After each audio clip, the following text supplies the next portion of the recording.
శ్రీపాద శ్రీవల్లభ చరితామృతం శ్రీపాదరాజం శరణం ప్రపద్యే. అధ్యాయము 12. కులశేఖర వృత్తాంతము. శ్రీ సుబ్బయ్య శ్రేష్ఠి ఎన్నో కొత్త విషయములను సులభగ్రాహ్యంగా నాకు తెలియజేయుట వలన వానిని ఆకళింపు చేసుకొనదలెత్తిని. నాలో ఆత్మవిశ్వాసము కలుగునట్లు కనుగొంటిని. సుబ్బయ్య శ్రేష్ఠి ఇట్లు చెప్ప ఆరంభించెను. శ్రీపాద శ్రీవల్లభుల వారు సాక్షాత్తు వెంకటేశ్వర స్వామియే. కలియుగాంతరమున శ్రీపాద శ్రీవల్లభుల వారే కల్కి అవతారముగా వచ్చువారు.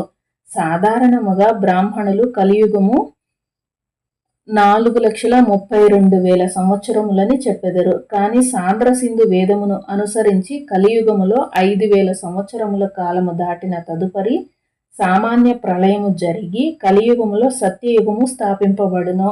నా ఆశ్చర్యమునకు అంతులేదు. నేను బ్రాహ్మణుల నుండి విన్న విషయములు శ్రేష్ఠి చెప్పునది వ్యతిరేకముగా ఉండెను.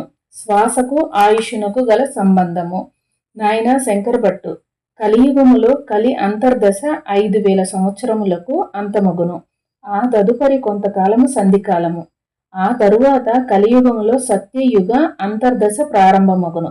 మొత్తం 4,32,000 సంవత్సరములు కలియుగ ప్రయాణమైనను దానిలో కూడా అంతర్దశలు, సూక్ష్మ దశలు, విదశలు మొదలగునవి ఉన్నవి. ఇది యోగశాస్త్రము తెలిసిన వారికే సుబోధకము అగు విషయము. బ్రహ్మదేవుడు ఒకనికి 120 సంవత్సరముల ఆయుర్దాయము నిర్ణయించిననుకొనుము. భౌతికముగా వాడు 120 సంవత్సరములు జీవించునని కాదు అర్థము.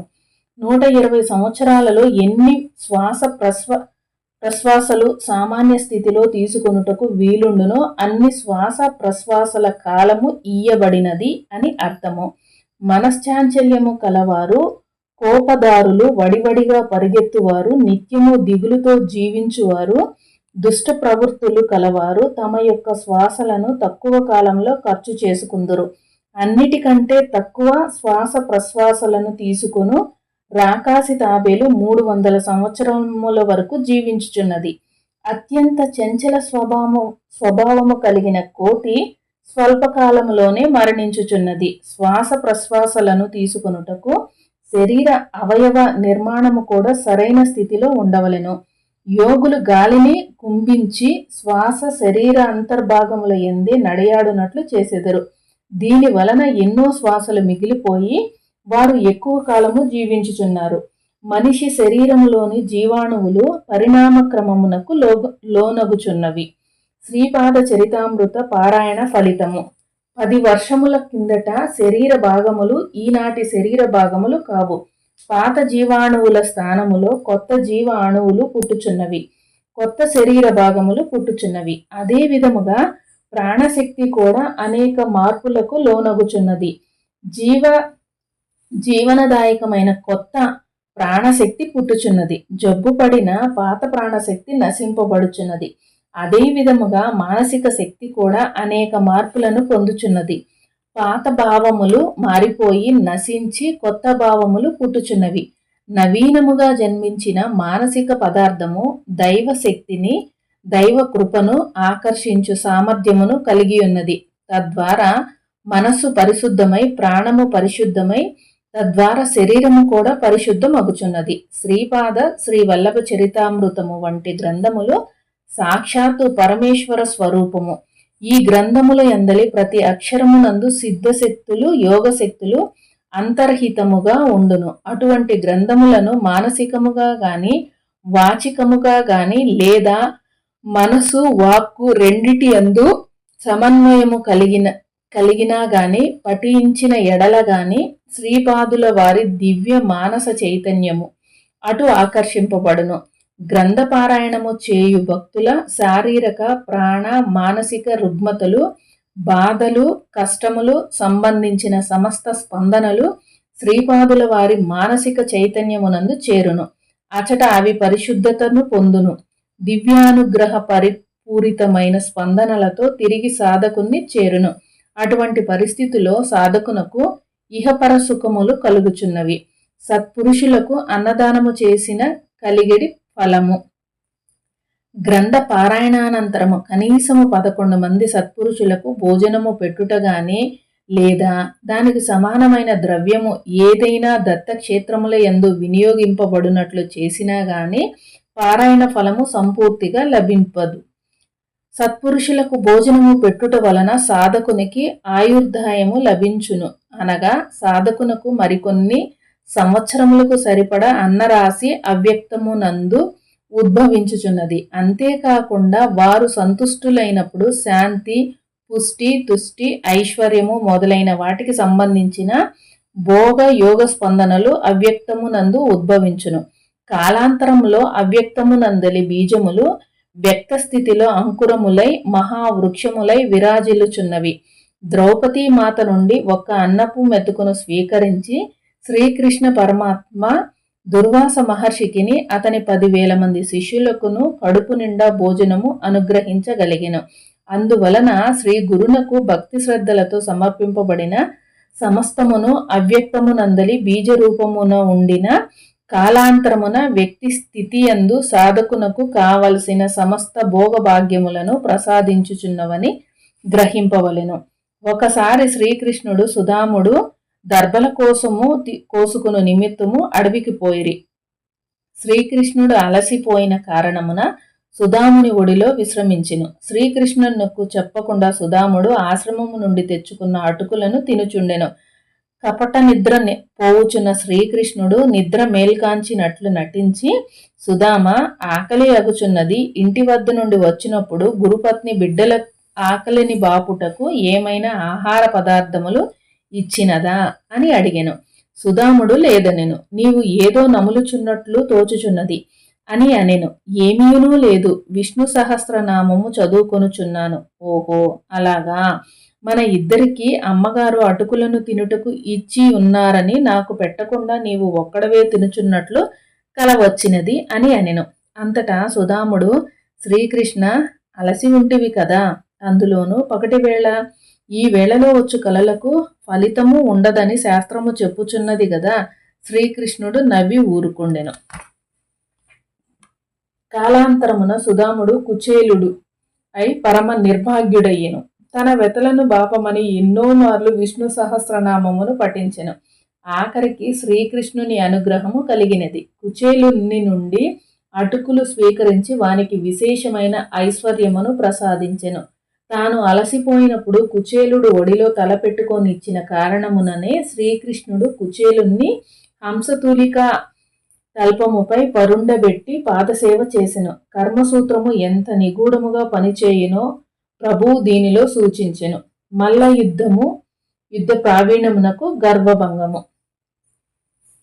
శ్రీపాదుల వారు 4 సంవత్సరాల బాలుడై ఉండగా పీఠికాపురమునకు వర్మకళ అను ఒక మర్మకళను తెలిసిన మలయాళ దేశీయుడొకడు వచ్చెను. వాని పేరు కులశేఖరుడు.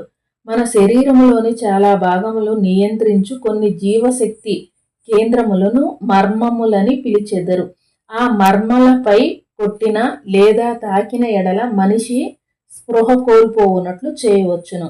ఏదైనా శరీర భాగము పనిచేయకుండా అంగవైకల్యము కూడా కల్పించవచ్చును.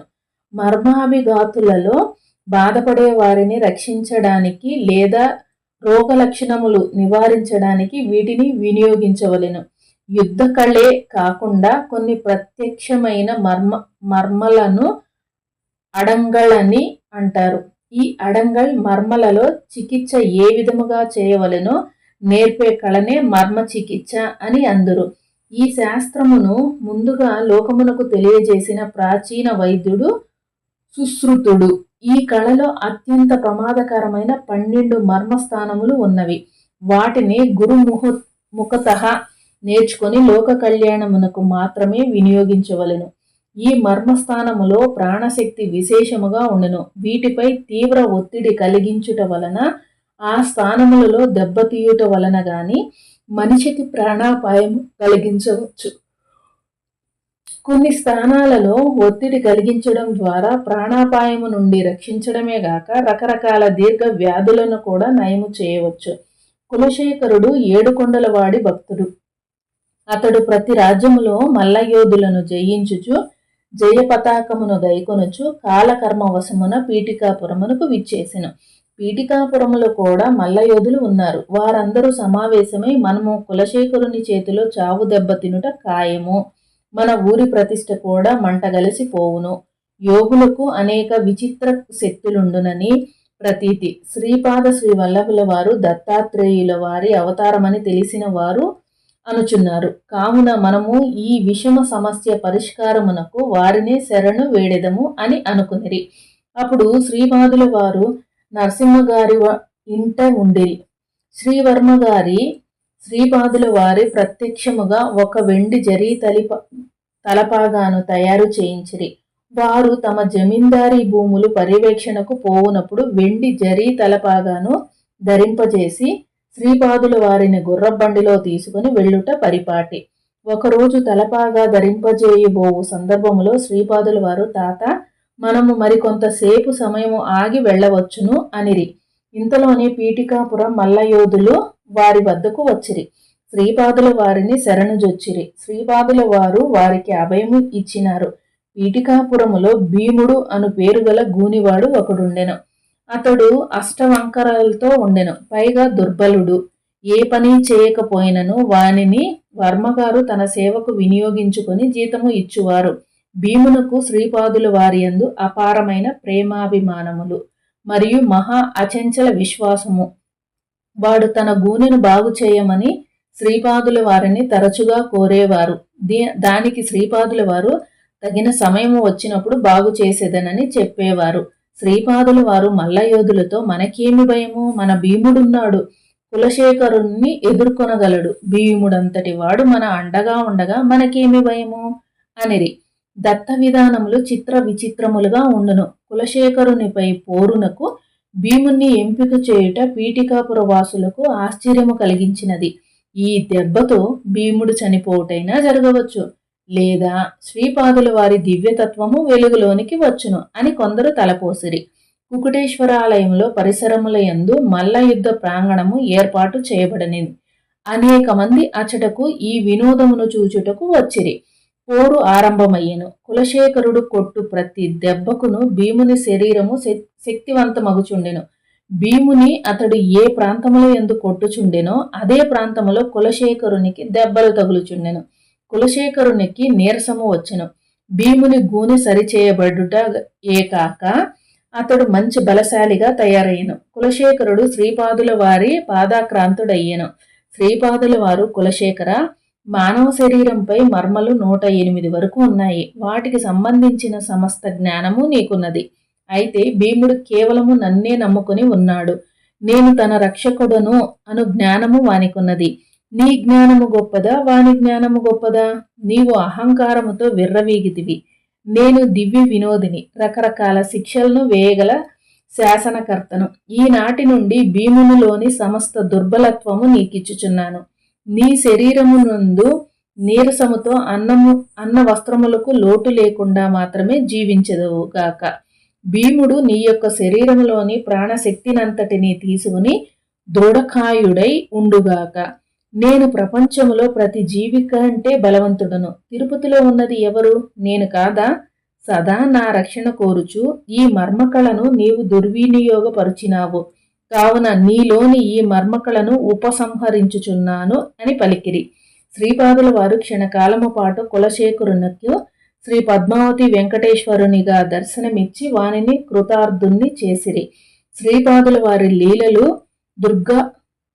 దుర్గాహ్యములు, అచింత్యములు. వారి కరుణ పొందుట ఒకటే మనకు సరైన మార్గము. శ్రీపాద శ్రీ వల్లభులకు జయము జయము.